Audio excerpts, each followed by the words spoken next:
তিনত্র ধারিণী তুমি, তোমার নিত্রে সবাই চলে, হাজার জনম পেলেও মা থাকতে চাই মা তোমার চরণে। জয় মা তারা। কেমন আছেন সবাই? আশা করি মায়ের আশীর্বাদে সকলে ভালো আছেন।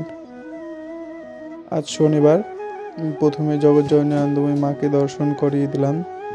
এখন আমি মায়ের দীপ ধূপটা জ্বালিয়ে মায়ের পূজায় বসে গেছি।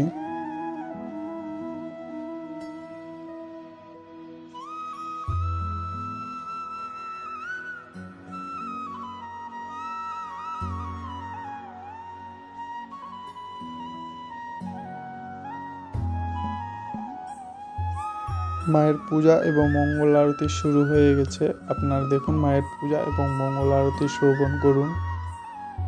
জগৎজননী আনন্দময়ী মাকে কেমন লাগছে অবশ্যই কমেন্টে জানাবেন।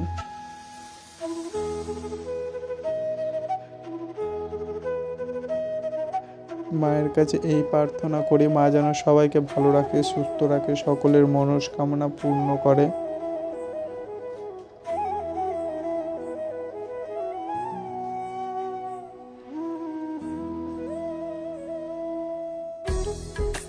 আমার পূজা এবং মঙ্গল আরতি সম্পূর্ণ হলো। এখন আমি গীতা গ্রন্থি পড়তে বসবো। আজকে আমি 8 অধ্যায় 22 নম্বর শ্লোক পড়ব।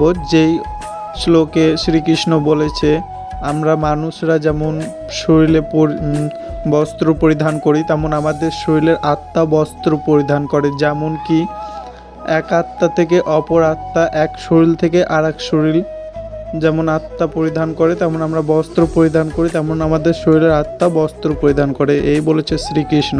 আজকের জন্য এটুকুই রইল। দেখা হচ্ছে পরের ভিডিওতে। সবাই ভালো থাকবেন, সুস্থ থাকবেন এবং মাকে কেমন লাগলো অবশ্যই কমেন্টে জানাবেন।